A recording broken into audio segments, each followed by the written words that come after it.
திரு கோபண்ணா, உங்கள்கிட்ட தொடங்கலாம்னு நினைக்கிறேன். காங்கிரஸ் கட்சிக்கு ஒரு சிக்கலான ஒரு முடிவு தான்.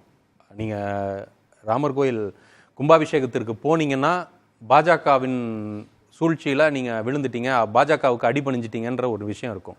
போலனா இந்துக்களுக்கு எதிரானவர்கள், இந்து விரோத சக்தியாக்களுக்கு ஆதரவாக இருக்கக்கூடிய காங்கிரஸ்ன்ற பேர் வரும்.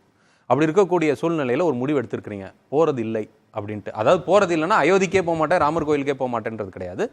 ஜனவரி 22 நாங்கள் போகிறது இல்லை, நாங்கள் இது ஒரு அரசியல் நிகழ்வாக மாறிடுச்சு அப்படின்ற முடிவு எடுத்திருக்கிறீங்க. இந்த முடிவு எடுப்பது எப்படி ஒரு சிக்கலான முடிவு தானா, இல்லை ஒரு நியாயமான முடிவு? இது உறுதியாக நிற்பீங்க, இதில் உங்களுக்கு மக்கள் புரிஞ்சுக்குவாங்கன்னு நினைக்கிறீங்களா?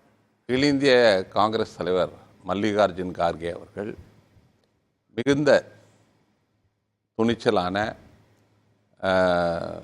இந்தியாவினுடைய பன்முகத்தன்மையை, மதசார்பற்ற கொள்கையை வலிமைப்படுத்துகிற வகையில் அனைத்து மக்களையும் சமமாக கருதுகிற, மத ரீதியாக மக்களை பிளவுபடுத்துகிற அரசியலுக்கு எதிராக அரசமைப்பு சட்டத்தின்படி இந்த நாட்டில் அனைத்தும் நடக்க வேண்டும் என்ற நோக்கத்தில் இன்றைக்கு ஒரு முடிவெடுத்து ஜனவரி 22 அயோத்தியில் நடக்கிற ராமர் கோயில் இந்த குடமுழக்கு கும்பாபிஷேகம் அந்த விழாவை புறக்கணிப்பதென முடிவு செய்திருக்கு.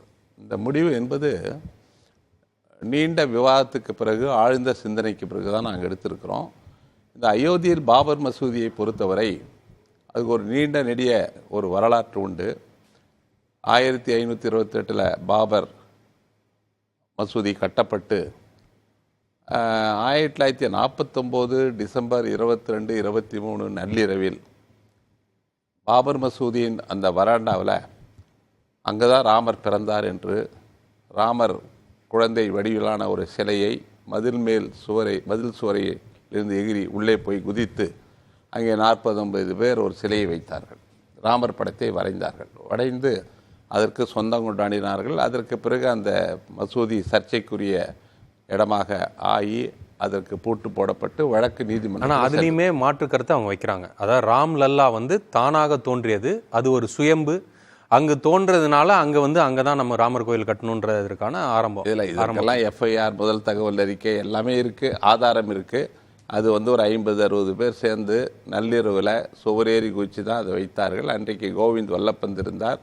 ஜவஹர்லால் நேரு அவர்கள் தந்தி கொடுத்து கடிதம் எழுதி உடனடியாக அந்த சிலையை அங்கிருந்து அப்புறப்படுத்துங்க. ஏன்னா அப்போ தான் பாகிஸ்தான் பிரிவினையினால் ஏற்பட்ட ரணத்தை நாம் சந்தித்து கொண்டிருக்கோம்.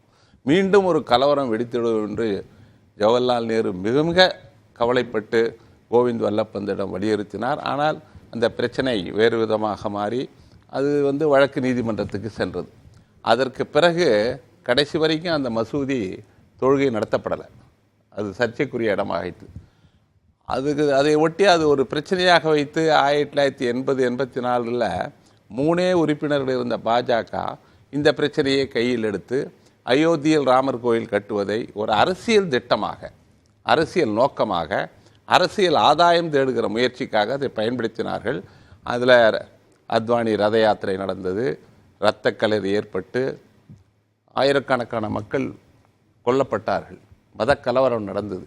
இதெல்லாம் நடந்து கடைசியாக கரசேவை என்று சொல்லி 1992 டிசம்பர் 6 அந்த மசூதி தரைமட்டமாக இடிக்கப்பட்டது. இடித்த போது அத்வானி, முரளி மனோகர் ஜோஷி, உமா பாரதி மற்றும் பல பேர் மீது கிரிமினல் வழக்கு பதிவு செய்யப்பட்டு நீதிமன்றம் நடந்தது. கடைசியாக மசூதி இடித்தது ஒரு குற்றச் செயலாக, கிரிமினல் குற்றமாக கருதப்பட்ட நிலையில் அந்த தீர்ப்பில் மசூதி இடித்தது குற்றம், ஆனால் அந்த இடத்தில் ராமர் கோயில் கட்ட உச்சநீதிமன்றம் 2010 அனுமதி வழங்கி அந்த தீர்ப்பை கிட்டத்தட்ட 17-18 கோடி இஸ்லாமியர்கள் இருக்கிற இந்த நாட்டில் 15% இருக்கிறவங்க மிகவும் பெருந்தன்மையாக அதை அந்த தீர்ப்பை ஏற்றுக்கொண்டாங்கன்னா மிகுந்த கனத்த போராட்டம்லாம் எதிர்ப்புகள். ஏன்னா இந்த பிரச்சனைத்தோடு முடியட்டும், சரி, அதற்கு அவர்களுக்கு 5 ஏக்கர் ஒரு இடத்துல மசூதி கட்டிக்கொள்ள சொன்னாங்க. இவர்களுக்கு 2.77 ஏக்கர் கொடுத்தாங்க. இப்போ அந்த இடம் கிட்டத்தட்ட 100-120 ஏக்கர் இவங்களுக்கு ஆர்ஜிதம் செய்து மிகப்பெரிய அளவில் இன்றைக்கி அந்த நிகழ்வு போகுது.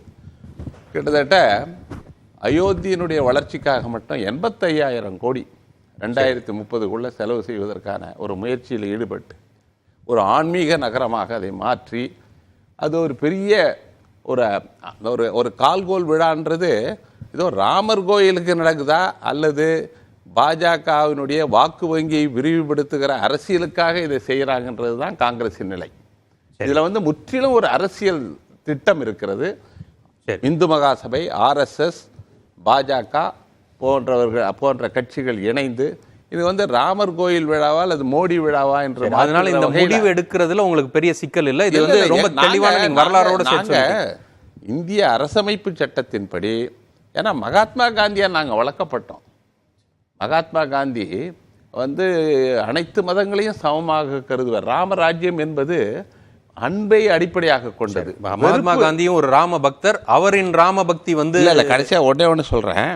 அவர் வந்து நவகாலியில் அவர் ஒரு ராம அந்த பஜன் பாடும்போது அதில் ரொம்ப தெளிவாக கல்கி எழுதியிருக்காரு. நான் படிக்கிறேன், கொஞ்சம் படிச்சிடுறேன். 1947 பிப்ரவரி கிராமமாக நடந்து நல்லிணக்கத்தை ஏற்படுத்தினார் மகாத்மா காந்தி. அந்த இயக்கம் புதுடில்லியில் ஜனவரி 30 நிறைவடைந்தது. அன்று படுகொலை செய்யப்பட்டார். பலாத்காரம் தோற்றது, கொடுமை தோற்றது, துவேஷம் தோற்றது, சமூக வெறி தோற்றது. நாதுராம் கோட்சேயும் படுதோல்வி அடைந்தார். அவருடைய மரணத்திற்கு பிறகு கிட்டத்தட்ட 50-60 ஆண்டுகள் இந்த நாட்டில் அமைதி நிலவியது. மத நல்லிணக்கம் சிறப்பாக இருந்தது. அன்பு வெற்றி பெற்றது, அகிம்சை வெற்றி பெற்றது. அகிம்சா மூர்த்தி காந்தி மகான் வெற்றி பெற்றார்.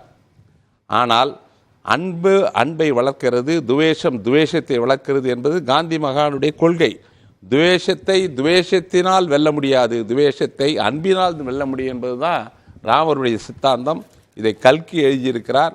மகாத்மா காந்தி நாள்தோறும் மாலையில் நடத்தும் பிரார்த்தனை கூட்டத்தில் ராம்தன், அதாவது ராம நாம பஜனை நடப்பது எல்லோருக்கும் தெரியும். இதுதான் ரொம்ப முக்கியம்.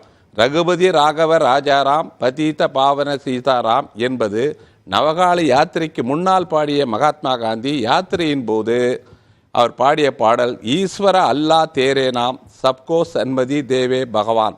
ஈஸ்வரன் வந்து என்றாலும் அல்லாஹ் என்றாலும் உன்னுடைய திருநாமம் பகவானே, எல்லாருக்கும் நல்ல புத்தியர்ல. இதுதான் மகாத்மா காந்தி கொள்கை. அதைத்தான் நாங்கள் கடைபிடிச்சோம். சரி ராம பக்தராக இருந்தாலும் ஈஸ்வரோ அல்லாவோ எல்லாரும் வந்து கடவுளின் பெயர் அப்படின்றது. Allah Ram and Rahim is one and the same. ஒருத்தரை புண்படுத்தி இன்னொருத்தருக்கு வந்து நீங்க செய்வது என்பது அது பக்தி இல்லைன்னு சொல்லி. சரி.